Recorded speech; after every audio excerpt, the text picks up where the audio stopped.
maintenant, si Marie-Thérèse Urvois veut bien venir, elle va nous parler du Coran, paroles vécues et paroles ressenties. Le titre que vous avez trouvé sur l'affiche pouvait aussi bien être de la réception de la parole chez le croyant. Dans de nombreuses circonstances, le croyant, qui est le seul musulman dans le Coran, frappe par sa certitude dans sa croyance. Pourtant, la loi est simple et claire: attester l'unicité de Dieu, obéir aux prophètes et au Coran, accomplir les 5 prières quotidiennes, etc. Donc, ainsi, tout musulman peut dire si oui ou non il remplit ses obligations. Il sait s'il a obéi aux ordres divins ou pas. Mais être satisfait de sa conduite, lorsque le croyant y parvient, ne suffit pas à expliquer sa conviction sa conviction de la religion qu'il suit. Assurément, la solidarité extraordinaire qui unit les musulmans en une communauté compacte crée chez chacun un sentiment de satisfaction sécurisante, d'autant plus que le Coran leur rappelle qu'elle est le fruit d'une faveur particulière de Dieu, comme indiqué dans le Coran au 303 et au 863. Mais là aussi, se sentir solidaire et même en fusion dans le groupe n'explique pas la certitude chevillée au cœur de la religion que l'on suit. Lors d'un cours de charia traitant des transgressions et des peines encourues par les pécheurs, un étudiant s'était hasardé à interroger sur la conformité de la cruauté de certaines peines avec la miséricorde prônée par le Coran. Il lui fut répondu qu'aucun musulman n'était sanctionné inopinément. Ce qu'il risquait lui était clairement révélé dans le Coran. L'enseignement du Coran est simple et immédiat. Cela participe à son évidence dans les cœurs et dans les raisons.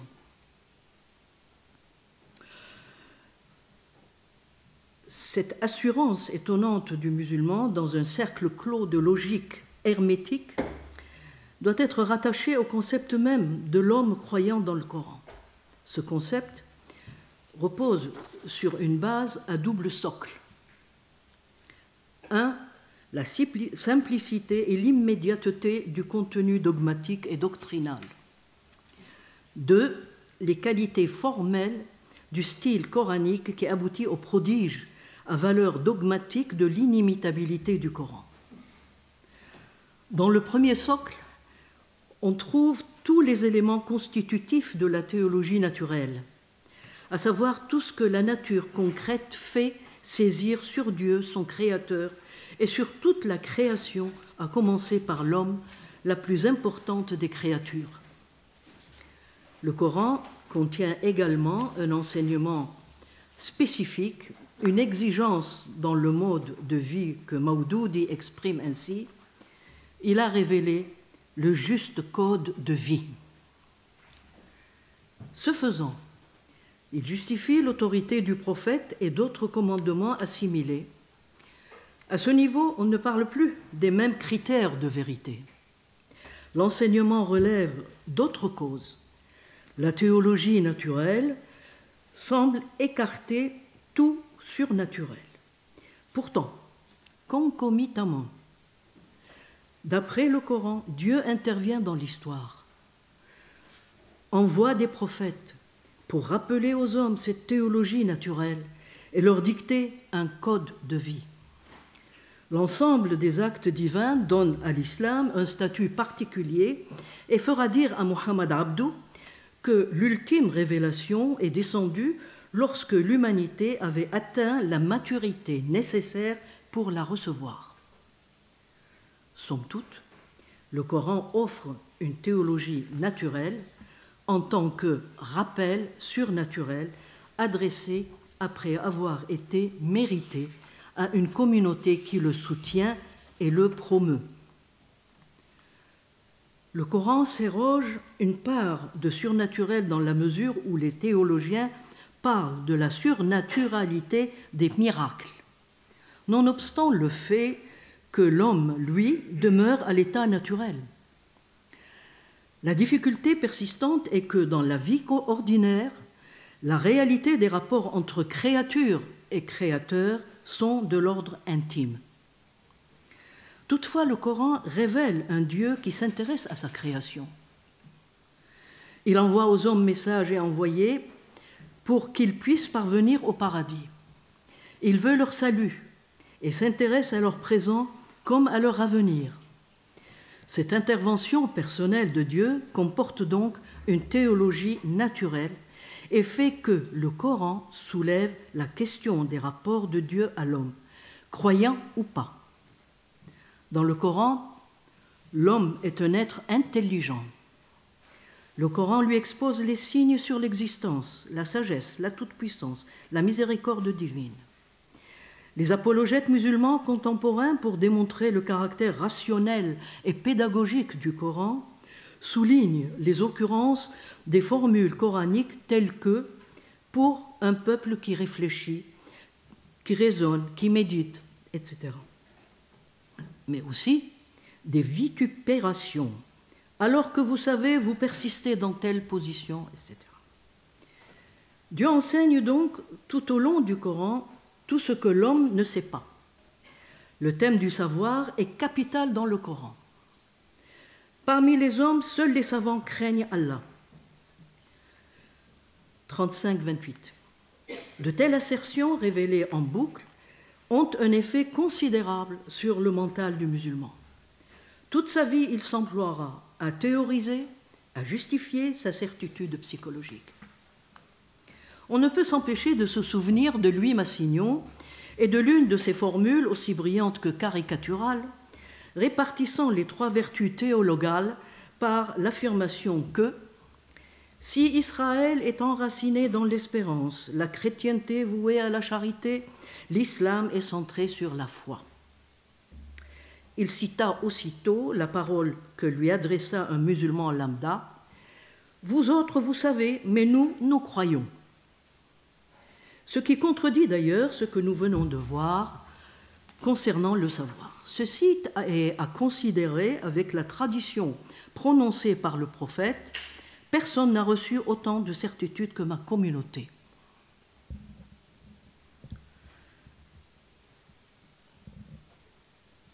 L'esprit et le cœur du croyant seront toute sa vie modelés par cette parole et la tradition qui l'accompagne, en faisant fi des contradictions ou autres incompatibilités, comme nous l'avons vu. Son vécu, comme son ressenti, s'en remettent d'une part à la parole révélée dans le Coran, en ipsissima verba Dei, et d'autre part à l'enseignement du prophète et à celui des savants, tels que Razali, qui professa que, je cite, « tout savoir qui ne procure pas de sécurité aman n'est pas un savoir certain.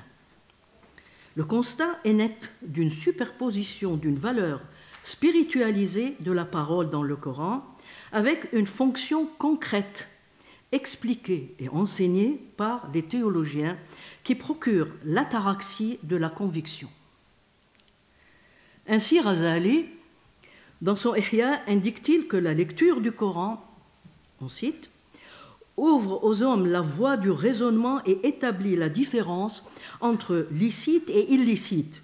Et les lumières et guérisons, il y a des châtiments pour ceux qui s'y opposent en recherchant une autre science.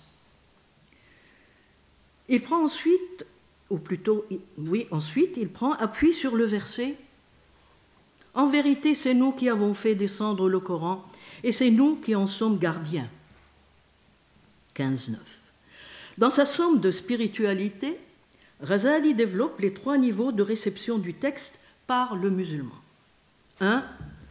celui de la récitation personnelle et gratuite pour Dieu. 2. Celui de la récitation intériorisée et métaphysique. Le croyant récite devant Dieu, qu'il ne voit pas, mais en étant vu par lui.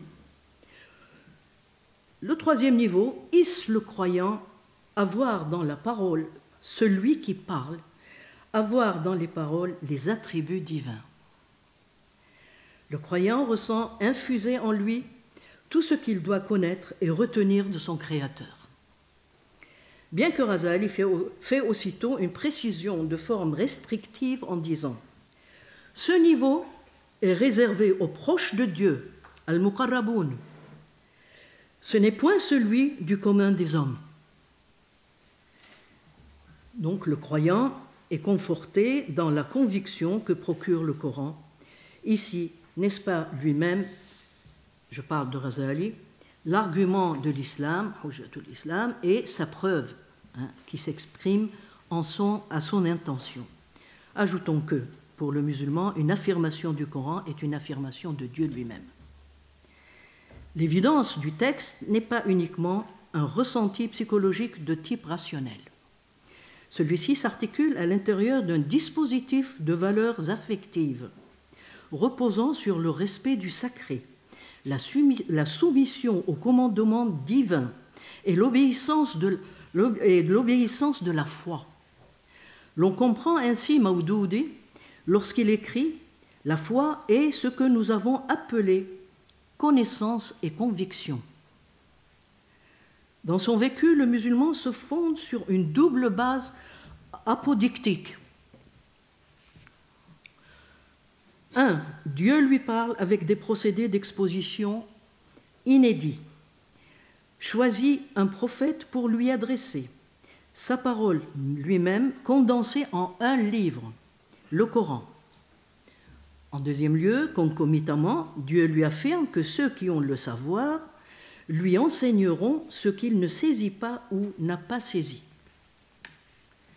Prenons la constatation procédée des plus utilisés dans le Coran après l'assertion. À partir d'une constatation cadre, le musulman est amené vers un attribut divin. Les versets 5 et 7 de la sourate 16 fournissent un exemple saisissant. Dans un lyrisme abouti, c'est une longue phrase descriptive qui finit par une envolée grandiose dans sa simplicité. Si vous permettez, et si le temps le permet, وَالْأَنْعَامَ خَلَقَهَا لَكُمْ فِيهَا دِفْءٌ وَمَنَافِعُ وَمِنْهَا تَأْكُلُونَ وَلَكُمْ فِيهَا جَمَالٌ حِينَ تُرِيحُونَ وَحِينَ تَسْرَحُونَ وتحمل أثقالكم إلى بلد لم تكونوا بالغيه إلا بشق الأنفس إن ربكم لرؤوف رحيم. En une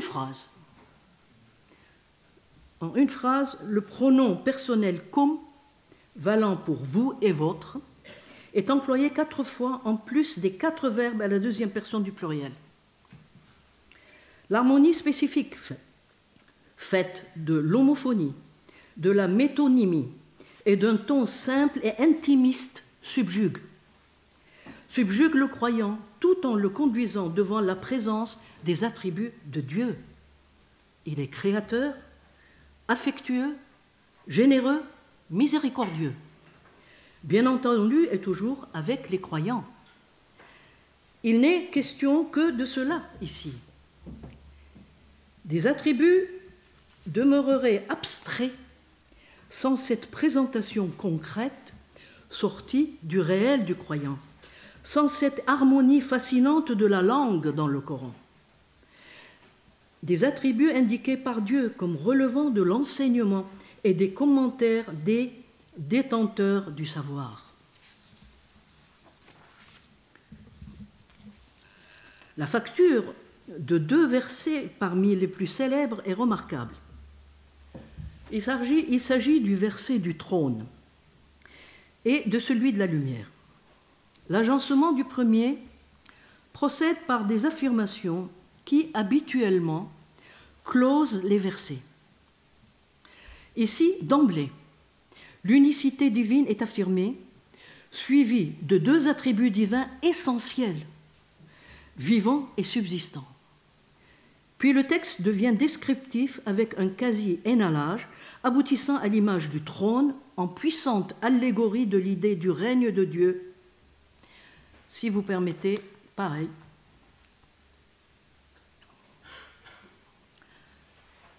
Allahu la ilaha illa huwa al-hayyul qayyum. لا تأخذه سنة ولا نوم له ما في السماوات وما في الأرض من ذا الذي يشفع عنده إلا بإذنه يعلم ما بين أيديهم وما خلفهم ولا يحيطون بشيء من علمه إلا بما شاء وسع كرسيه السماوات والأرض ولا يؤوده حفظهما وهو العلي العظيم. Donc, plaît-il?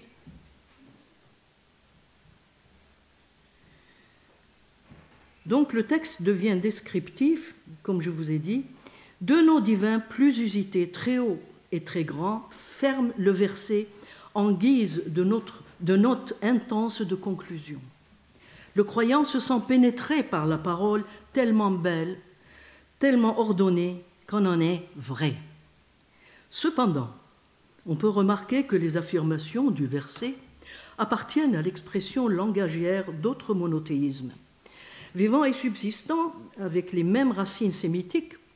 Dans Daniel 6, 27, sommeil et somnolence, pareillement dans le psaume 121, 4. Ce qui est inédit ici, c'est l'agencement propre au Coran. Dicté par Dieu, source suprême et garant de l'origine divine de la parole. Chez le croyant, la réceptivité se confond avec la conscience et la persuasion avec la croyance. Son ressenti participe avec son vécu. Poétique, le verset de la lumière, 24-35, emploie deux autres expressions sémitiques. Donc, l'énumération et la gradation, at-tartib wa ta'did. La parabole de sa lumière est comme une niche rappelle indubitablement un passage de Zacharie 4, 2 à 3. Et l'olivier, image symbole, est à rattacher au texte talmudique. La lampe des solitaires se trouve dans la poésie anté-islamique ou dans les textes de moines chrétiens rencontrés au nord de l'Arabie. C'est dire la puissance suggestive de ces versets pour un homme, familier de ces images ou pas. Ils se sont emportés à la fois par la délectation lexicale et par l'enchaînement syntaxique. Vocabulaire et propositions sont vérité pour la conscience. Le raisonnement coranique caractéristique se présente dans la majorité des cas à l'intérieur d'un système binaire. Il y a Dieu et ce qui n'est pas Dieu, le vrai et le faux, le croyant et l'infidèle, le bon ordonné et le mal interdit, le châtiment et la rétribution, etc. Ce dualisme est parfois une pure figure de style, bien connue dans la poésie sacrée de certaines langues sémitiques comme le syriaque. Néanmoins, le Coran coulera son raisonnement dans ce prototype binaire, avec effet immédiat en raison de la forme systémique de la tonalité générale donnée du texte. L'ensemble fera parler Massignon de, je cite, « dialectique du dilemme et l'alternance entre la présence et l'absence du fait ». Il désignera une logique de l'intuition que le Coran présente comme loi révélée à la raison. Pris parmi une multitude d'autres pareils, voyons le verset 28-88, où il est dit « Et n'invoque nulle autre divinité avec Allah, point de divinité à part lui, tout doit périr sauf son visage. À lui appartient le jugement et vers lui vous serez ramenés. » Donc, la tad'u ma'allahi ilahan akhara, la ilaha illa huwa, kullu shay'in halikun illa wajhahu, lahu al-hukm wal ilayhi turja'un. s'y succède un commandement et une affirmation. Et il finit par la justification de cette affirmation. Ce verset est l'illustration idoine de notre propos. L'ordre est sans faille. Il en va de même pour l'affirmation. La négation absolue 2 fois, suivie de l'exceptif, amplifie la portée escomptée. C'est la même particule illa 2 fois du cri monothéiste islamique La ilaha illallah, la cascade sonore jaillissante du lame submerge le cœur du croyant. Il y en a 11 lames dans 19 vocables dans la même phrase. Le cœur du croyant est investi et son esprit avec. Elle est ressentie comme un délice lexical des augures supérieurs. Ce type de construction de versets appelle une réponse tranchée. À chaque segment de la phrase, la réponse ne peut être que oui ou non. La première affirmation est au négatif, bien sûr qu'il n'est pas possible d'invoquer d'autres divinités que Dieu. Cette proposition ne cherche pas à s'interroger sur ces divinités éventuelles possibles, ni sur leur nature, mais appelle une réponse alliée à la dernière affirmation. Tout doit périr sauf son visage. Le Coran ne cesse de le rappeler. Dieu seul est éternel et parfait. Tout ce qui est homme montre sa contingence. Toute créature périt. Celui qui périt ne peut être Dieu. Comme tout périt sauf Dieu, lui seul est Dieu. Ce syllogisme, sans être exprimé, mais intuitivement perçu, dynamise l'affirmation coranique « Il n'y a pas de divinité sauf lui » de 255. Le Coran contient plus qu'une théologie naturelle. Selon le dogme islamique, il s'agit bien d'une théologie naturelle rappelée et revivifiée par une révélation concrétisée par une religion positive. Positive avec reconnaissance et d'un envoyé de Dieu auquel la communauté doit obéissance absolue et d'un livre sacré, le Coran, cœur battant d'un code de vie, Mawdoudi. Le croyant convaincu ne ressent point un besoin de rationalisation. Son vécu est fait d'une connaissance infuse, intuitive, psychique de la croyance, une obéissance de l'intelligence sous la motion de la volonté à une parole présentée comme révélation de Dieu. Dans le ressenti, comme dans le vécu du musulman, la question de l'authenticité de la mission du prophète est capitale. Elle apparaît en 2 temps dans le Coran. D'abord, l'aide miraculeuse de Dieu qui secourt Mohammed et les croyants à la guerre. 2, ensuite, le miracle du Coran lui-même. Dès les premières années de la prédication de Mohammed, le Coran assimile la mission du prophète à celle des envoyés qui l'avaient précédé. Il décrit l'hostilité rencontrée par ces prophètes antérieurs au sein de leur peuple. Mais l'aide miraculeuse de Dieu les a fait toujours triompher. Il en sera de même pour Mohammed et le Coran de menacer ses ennemis. Plaçant les envoyés de Dieu au centre de l'histoire avec Mohammed en exergue, en tant qu'héritier de la lignée prophétique, le Coran compare le prophète à Moïse. À chaque évocation des anciens prophètes, l'utilisation de « avant toi » n'est pas anodin.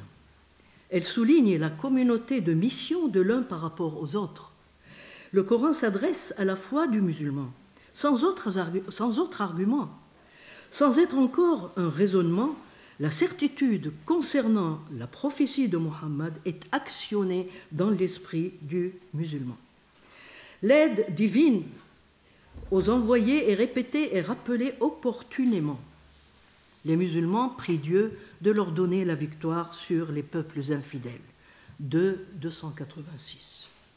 En regard de cette certitude, le Coran abonde en descriptions fort imagées des miracles du passé, qui furent des châtiments des incrédules. l'autre pharaon, Léad, Madian, etc. Ces récits à fort pouvoir suggestif deviennent dans le mental du musulman des preuves irréfutables étayant l'enseignement du Coran.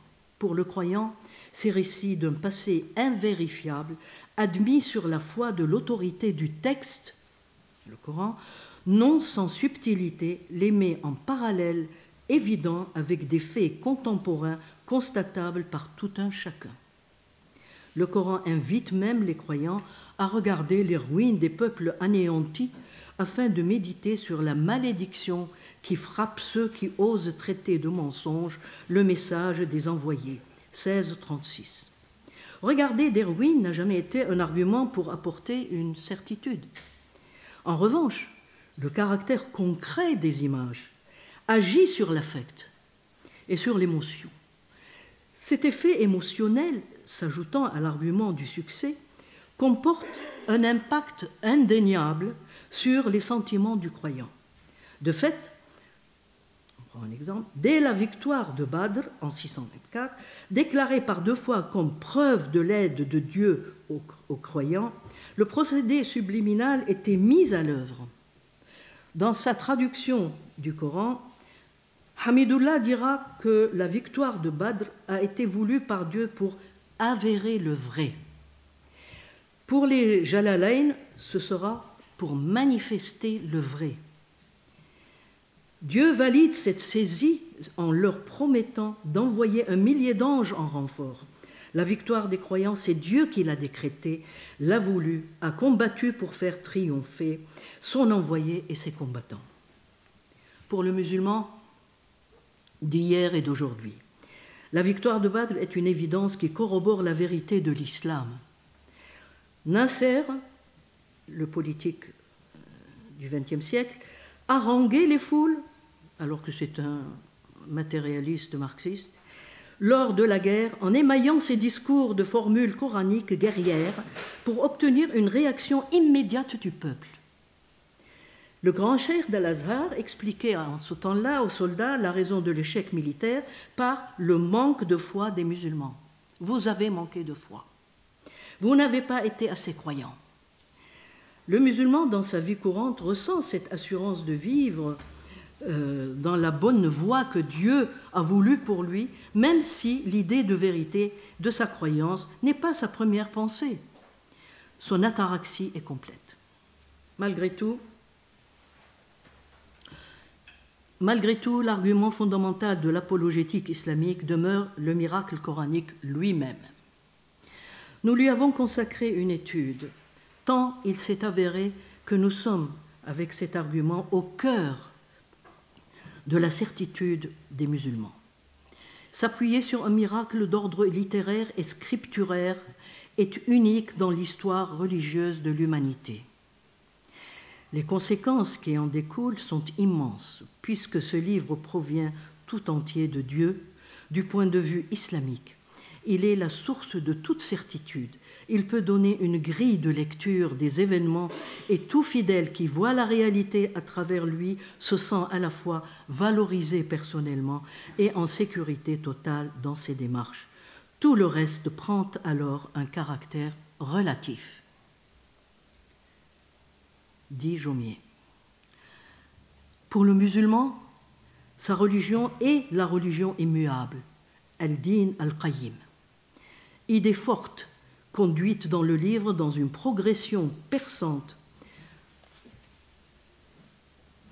En 1, d'emblée, le Coran arrête un discernement net entre la religion selon lui et la religion des autres. Lakum dinakum wali dini. 109:6.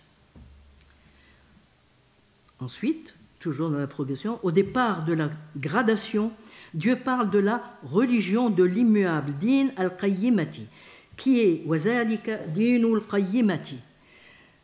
Dans la traduction de Médine, ils ont contourné la difficulté et ils ont traduit la religion de droiture. Mais chez les commentateurs et chez Blacher, c'est la religion de la communauté immuable. Troisième pas, il précise ensuite qu'il n'impose aucune gêne dans cette religion. Elle est donc pour tous, accessible à tous. Ma ja'ala alaykum fi ddini min haraj. Quatrième étape, le Coran insiste sur Dieu, accréditant Muhammad, il l'envoie comme son messager avec la religion de vérité. Dans Médine, c'est rendu par la religion de vérité, et entre parenthèses l'islam, pour la faire triompher sur toute autre religion. Et puis, rendu dans cette dernière occurrence, dans la version de Médine, pour la 933, la religion de la vérité. Donc, c'est toujours... Pardon. Cinquième étape, je promets d'arrêter.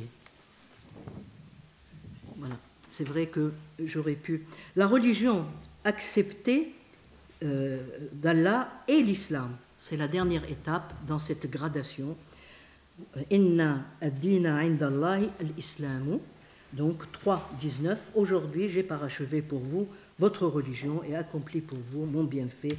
J'agrée l'islam comme religion pour vous.